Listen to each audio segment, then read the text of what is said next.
In our headlines on this Monday, June 9th, here in South Korea. President Lee Jae-myung opens a second meeting of the Economic Task Force earlier this morning to address bread and butter issues. Also, on this Monday, the president speaks with his Japanese counterpart Shigeru Ishiba on the phone for the first time after winning the election. In the U.S., the recent deployment of National Guard troops to L.A. by Trump to quell public protests against ICE raids is triggering much concern. Welcome to the Daily Report. We start here on the local front with the latest from the second Economic Task Force meeting presided over by the president, during which he shared grave concerns about the cost of groceries. Our top office correspondent Yoon Jung-min reports. Noting higher prices cause too much pain to the people. This is how President Lee Jae-myung began the second Emergency Economic Task Force meeting. 최근에 물가가 엄청나게 많이 올랐다고 그러더라고요. 라면 한 개 2,000원 한다는데 진짜예요? The president urged his team to seek out measures to tamp down inflation before they meet again next time. Present at Monday's meeting in Yongsan were newly appointed aides, including Chief of Policy Kim Yong-bum and Senior Secretary for Economic Growth Ha Jun-kyung, as well as relevant government officials. 그 생각을 좀 해주시면 좋을 것 같습니다. 우리가 쓰는 한 시간은 5,200만 시간의 가치가 있다. 그만큼 영향이 큰 거죠. The agenda behind closed doors outlined an additional supplementary budget, signaling a shift towards an expansionary fiscal approach at a time when the country is facing a low growth rate for this year, expected to hover around 1%, as well as sluggish demand at home. The president ordered an extra budget to be organized in a speedy manner to revive the economy and boost consumption. Secondly, he urged for priority to be given to the vulnerable and small business owners for support. The National Assembly passed a 13.8 trillion won extra budget bill in May, worth some $10 billion, and the second batch is expected to be at least 20 trillion won.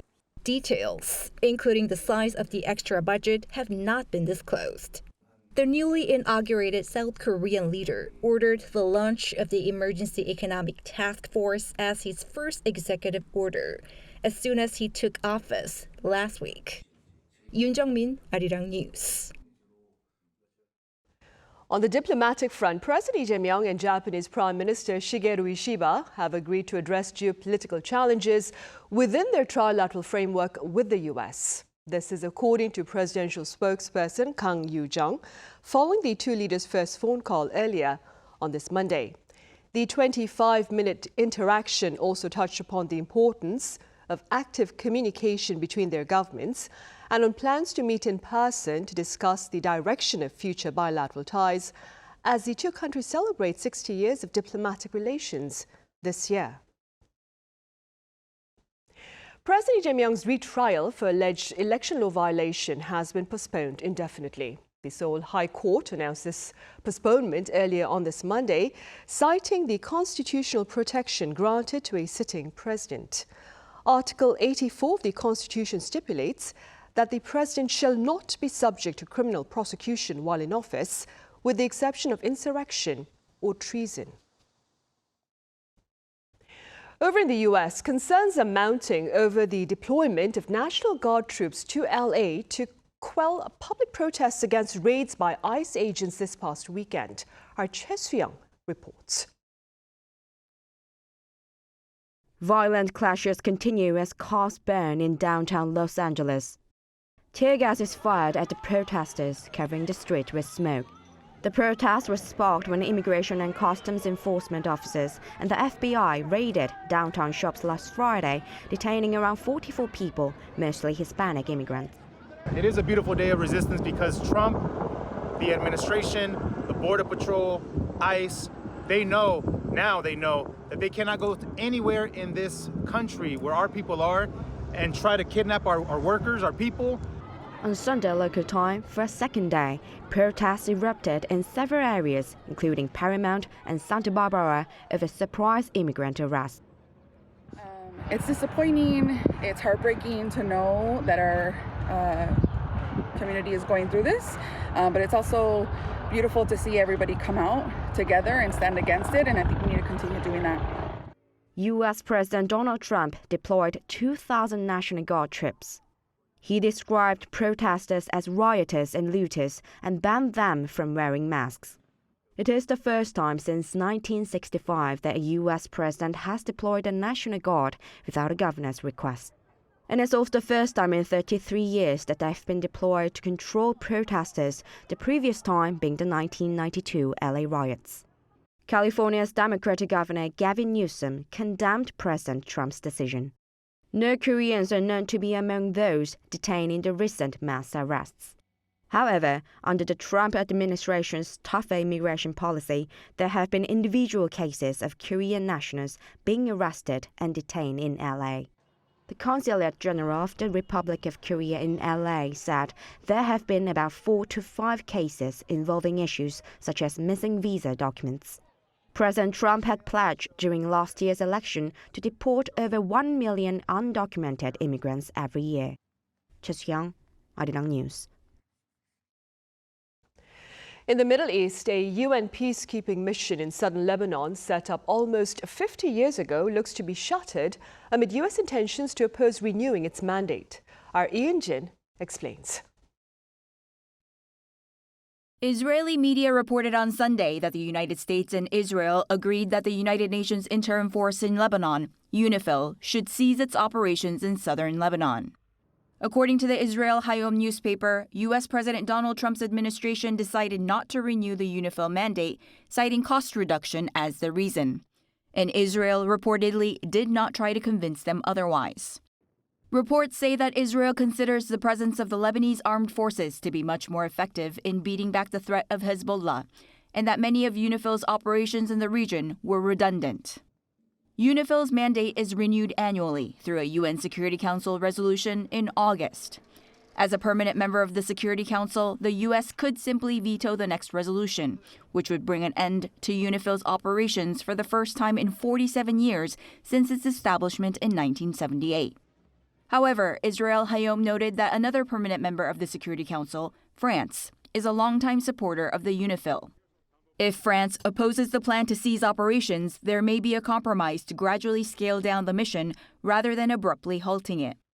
UNIFIL was deployed along the Israel-Lebanon border in 1978 to maintain peace after Israel first invaded Lebanon during clashes with Palestinian armed groups.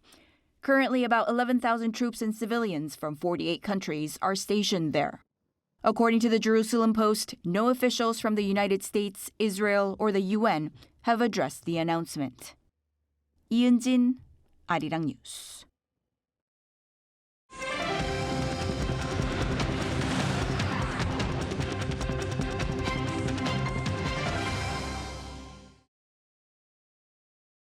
A South Korean theatrical production has won this year's Tony Award for Best Musical. Maybe Happy Ending received 10 nominations and is bringing home 6 of them, also including Best Direction, Best Performance by Lead Actor, Best Book, Best Original Score, and Best Scenic Design.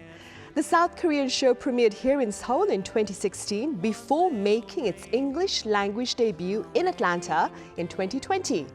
It took the Broadway stage last November and raked in over $1 million in revenue by the end of December. Set in a future Seoul, the story follows Oliver and Claire to help a robot to assist humans as they learn about love. Staying with theatrical productions, but moving to the stage here in the country, a beautiful opera based on an actual event that took place during the Korean War captivated audiences here this past weekend. Our Park Hyo-bin has highlights. When history weeps, art remembers. Last Friday, in time for Memorial Day on June 6th, a new opera brought to life one of the most extraordinary humanitarian rescues ever recorded. Meredith, South Korea's first cinematic opera, tells the story of the SS Meredith Victory, a U.S. cargo ship that saved more than 14,000 Korean refugees during the Hungnam evacuation in December 1950. They must have felt such despair, not knowing what would happen to them. I imagined it like escaping a burning building or clinging to a sinking ship. Designed to carry just 60 people, the ship took aboard desperate civilians fleeing war, leaving behind weapons and supplies to make room for more lives. There were no casualties, and remarkably, 5 babies were born during the 3-day journey that ended on Christmas Day. The operation was later recognized by Guinness World Records as the largest evacuation by a single ship. While saving lives seems like the obvious choice, the captain would have faced fear. Fears of disobeying orders and facing consequences. The fact that he put all that aside to help strangers from another country is incredibly brave. But Meredith is no conventional opera. Blending cinematic elements with classical opera, it offered a distinctive experience that set it apart from traditional productions. We thought about how to capture the fear and the will to survive. That's why we used a lot of cinematic techniques and videos. It became what we call a cinematic opera. As Korea marks Memorial Month in June, Meredith offers more than a retelling of history. Without history, we have no present. It's only through understanding our past that we can compare, reflect, and move forward. I hope Meredith helps audiences not only reflect on the tragedy of war, but also feel the power of humanity and community, and that it inspires a warmer society. In the coldest chapters of our past, it was courage and compassion that led the way. And in remembering, we find not just sorrow, but the strength to hope again. Park Hyubin, Arirang News. And up next, we continue our special series of stories to mark the 60th anniversary of diplomatic relations between Seoul and Tokyo. And in this week's coverage, we take a look at the creative transformations of K-content for audiences in the neighboring country. My colleague An Sung-jin files this report. Many recent musicals are based on movies or the life stories of famous people. But this Japanese production crew decided to make a musical from a webtoon. They took the Korean webtoon Itaewon Class and brought the 2D characters to life in Japan. The story of young entrepreneurs and their ups and downs has been recreated as a Japanese musical. So here I'm on site where rehearsals for the musical are taking place. The production crew had told us that they focus on the finer details to create a closer replica of the scenes in Korea. The musical will be performed in Tokyo, Osaka, and Aichi throughout June and July. In the planning stage of the musical, because it was compressing a long webtoon series into a 2 or 3 hour long musical, the program director said she focused on the music, art, and visual aspects. Because Itaewon Class is a good piece and most of the characters are charming, I worked on showing the originality on stage without necessarily changing it from the webtoon. Actors in the musical, some who were already fans of Korean content, immersed themselves in the story too. With the original webtoon being such a renowned hit across the world, I was honored to take part in the musical version of it. Not only are remakes of original Korean content gaining popularity, but more and more Korean-Japanese collaborations are showing up on the screen. Producer Nakajima Keisuke created the drama I Love You, which tells the love story of a Japanese woman and a Korean man. He said that there were several Korean staff on the production team to bring as much reality to the drama as possible. Even though it was an endeavor, the collaboration can add a new element to the drama, enhancing the fun and touching aspects of the script. It's weird to think that there aren't as many stories like these, but it's great to see that more and more Korean and Japanese actors are playing a role in each other's dramas. As Nakajima said, it's becoming more common to see Japanese actors in Korean content as well. Just like Nojima Naoto, who started in Seoul as a musical actor. The Japanese actor took a role in the musical and movie Hero, which delineates the story of An Jung-un, who fought against Japan for Korean independence. For Nojima, this movie was a chance to better understand the history between the two countries. I thought an important part was knowing the characters not only through the lines, but also by studying more of the past. I went to the library to really understand the history, which not only made me realize I had parts I wanted to apologize for as a Japanese person, but it was also a chance to look back at myself. As such, Korean content is acting as a bridge between Korea and Japan. Over time, not only will this type of content become more prevalent, but it will captivate a wider audience. An Sung-jin, Arirang News, Tokyo. Also on the entertainment front, K-pop boy band 17 is standing high on the Billboard 200 chart. According to Billboard's chart preview this past weekend, the group's fifth full-length album, Happy Birthday, released to celebrate its 10th anniversary, debuted at second place. This marks the seventh time that 17 has ranked within the chart's top 10. Korea's temple food, as pundits claim, has its roots in history but speaks to modern tastes. And a recent festival here sought to share this reality with the broader public. Our Park Jun-han was there. From traditional steamed tofu to yuju-flavored sweet rice and shiitake mushroom stew, these foods are not just tasty vegetarian dishes, they also embody core Buddhist values. Temple food, known for creating mental and physical energy during training, respects life and avoids the use of the 5 pungent vegetables, namely onions, garlic, chives, green onions, and leeks, which are believed to hinder spiritual clarity and inner peace. I'm currently at the Korean Temple Food Festival. Come along as I dive into unique flavors and the timeless value of the temple food. People from assorted backgrounds and a variety of countries gather here in Seoul to celebrate and experience the excellence of temple food. They sampled dishes and even tried making some themselves. Some 20,000 people took part in the event, over 2 days from Saturday to Sunday, with the majority of attendees in their 20s and 30s. With its health-forward approach and mild flavors, temple food has become a popular alternative for those avoiding strong flavors. There's a recent trend like the slow aging diet and low sodium diet.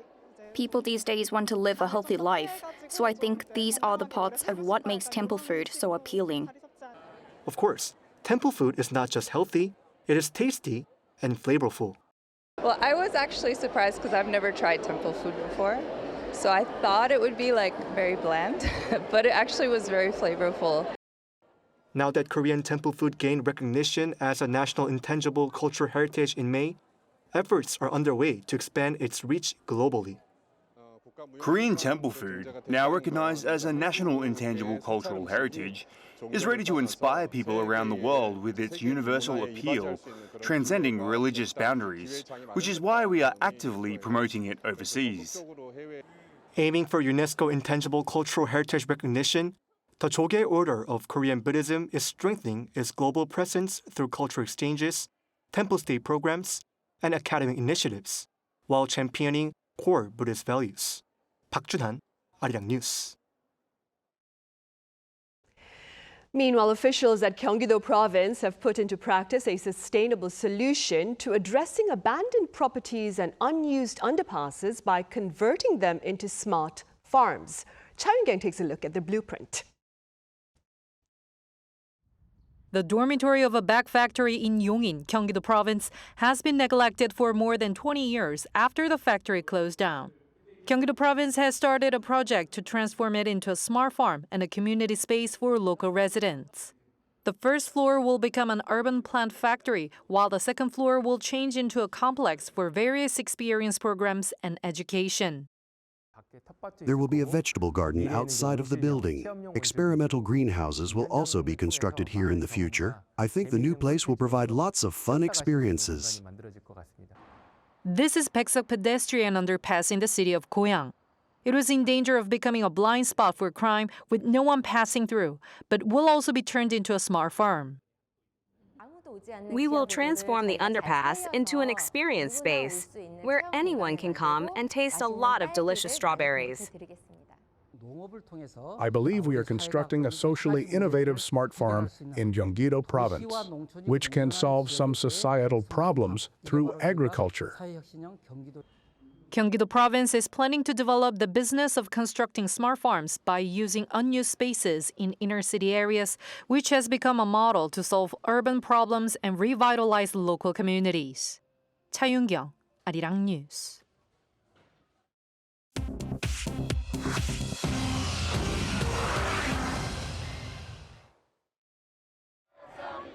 This is The World Now, bringing you the latest stories from around the globe.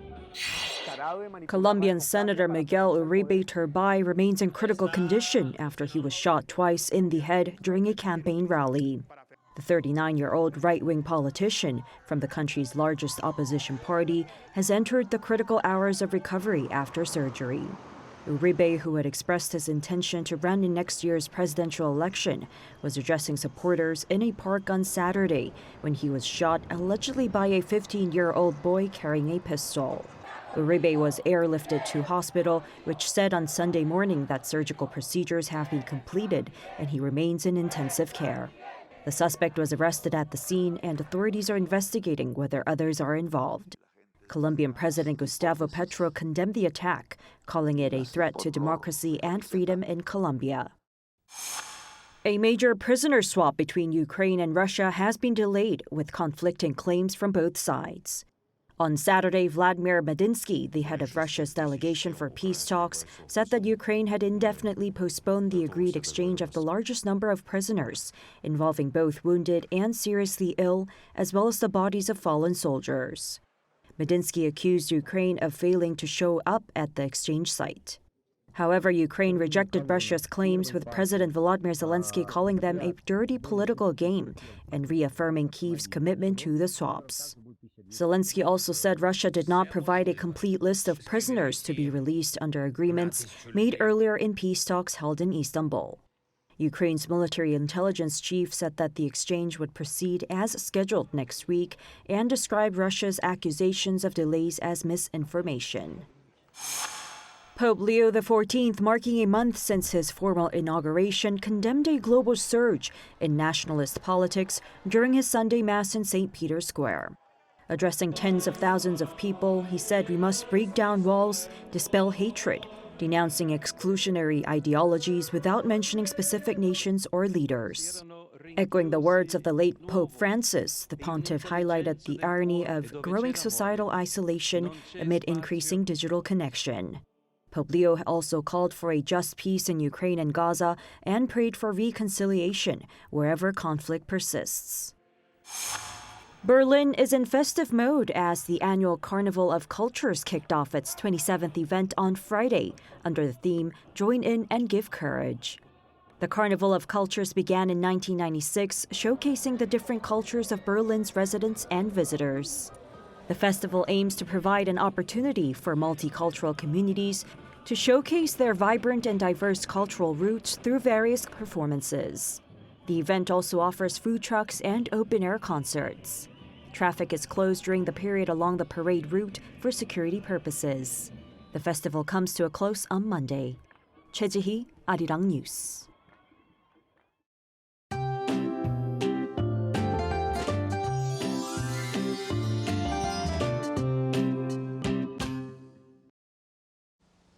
The weather clock is moving towards summer. The daytime temperature rose to around 30 degrees Celsius across the country.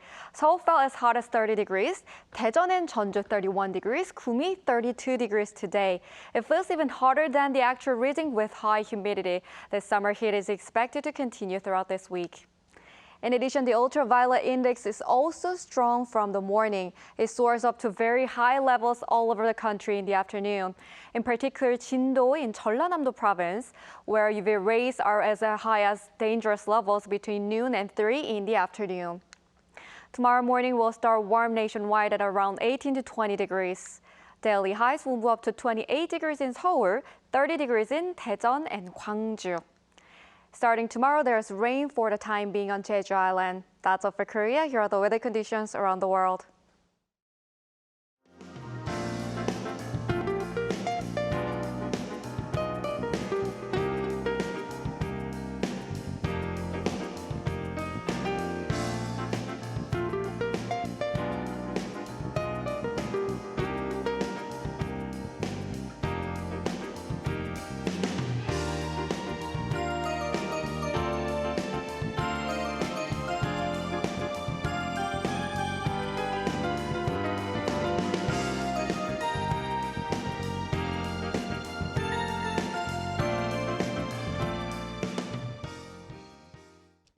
Those are the headlines at this hour here in South Korea. As always, thank you for watching.